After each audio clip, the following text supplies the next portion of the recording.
Chapter 3. Saturday morning, Olivia's ankle was sore, but still walkable. As long as she moved carefully, she should make it through the day and still be able to see Max at the end of it, assuming he was still there.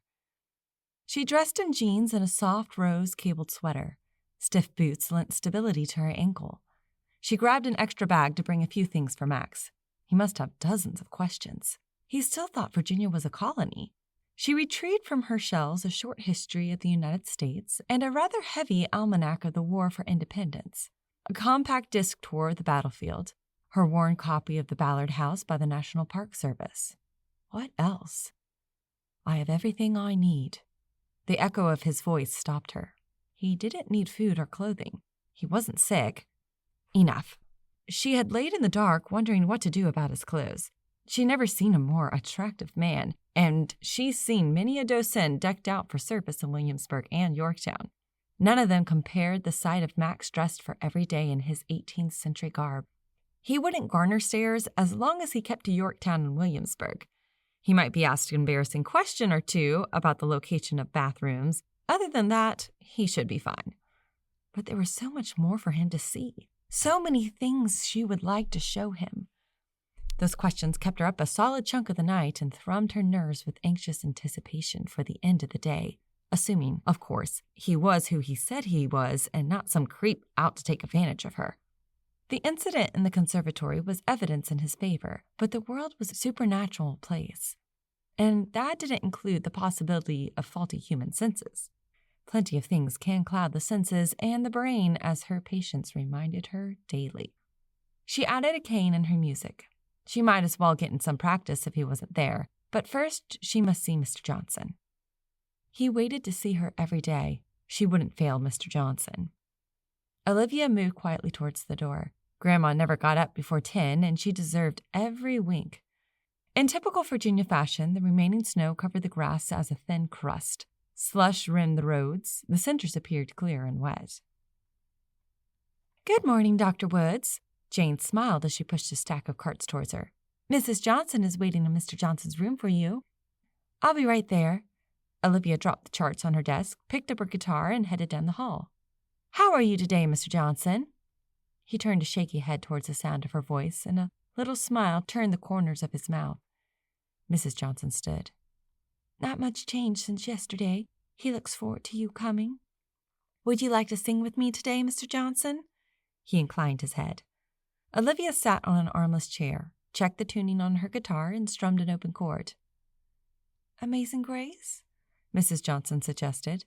By the time Olivia and Mrs. Johnson sang all 5 verses, a light returned to Mr. Johnson. She had transitioned into "There is Power in the Blood" when Mr. Johnson started to sing along. Tears filled Mrs. Johnson's eyes every day when he began to sing. Olivia's nearly filled every day with Mrs. Johnson's, but today her mind took a different turn, towards the restlessness she had been feeling lately. Would there ever be a Mr. Johnson in her future? He had better come along as soon as they had time for children. She wasn't past it at 29, but she didn't want to have children so late that she never got to retire either. The roads were dry when she parked in front of the Ballard House. There was no sign of Max when she opened the door. She unlocked the door that should lead to his conservatory. She couldn't see it, but would it appear as it had the last time when she crossed the threshold? She stepped right out into the backyard as she had always done before. He was real. Of that, she was certain. It wasn't possible to share one's hallucinations with others. And if she was going to share one, it wouldn't be with a down-to-earth person like Nate. Maybe Max was out walking. If she had been cooped up for 250 years, you wouldn't catch her inside any more than absolutely necessary. Music. Concentrate on music. She went back to the parlor and arranged her music on the piano. The Christmas Opetown was open to a small group of rotating visitors. Olivia selected several pieces that were thought to be popular in the colonies and a couple from colonial composers. She also thought to play an incomplete piece by an unknown composer. Light and cheerful, it recalled long walks on a quiet beach. It was her favorite piece. It would be the first time she performed it in public. It ought to make a good transition piece as she waited for guests to gather. Olivia removed her coat and laid it on a nearby chair. The room was a bit chilly, but she wouldn't be here long. Her heart skipped a beat when she heard a bump in the next room. She moved slowly towards the sound while she glanced around for a weapon. She had no desire to encounter a rat or any other critter that might have sought shelter from the cold. Holding her cane in two hands, she stepped into the room. The wardrobe burst open and Max fell out. Olivia screamed. "Miss Woods!" She gripped the wall, heaving for breath. "You nearly scared me to death!" "I am so sorry, my dear Miss Woods." He bowed before her. "What were you doing in there?" "I didn't know who came in. I thought it wise not to be seen by too many people just yet." Olivia retreated to the parlor and dropped onto the bench. "Couldn't you have just gone back to your conservatory?" "It was blocked by an intruder, who I now know is ye." He grinned. A boyish twinkle lit his eyes. Her heart skipped a beat once more, but this time she was able to conceal its effects. "I have to ask you a question." He took a seat across from her. "You may ask me anything." Olivia felt her cheeks flush. "What is your relationship with Jesus Christ?" His brows wrinkled in a single line again. "Whatever do you mean?" "I mean, who do you say that he is?" "Why?" "Because I know you're not a ghost." "What else could I be but a man?" "You have to agree that a man trapped in time is not a common occurrence. I need to make sure you're not some type of devil spirit and there's only one way to do that. 1 John 4:2. He cleared his throat.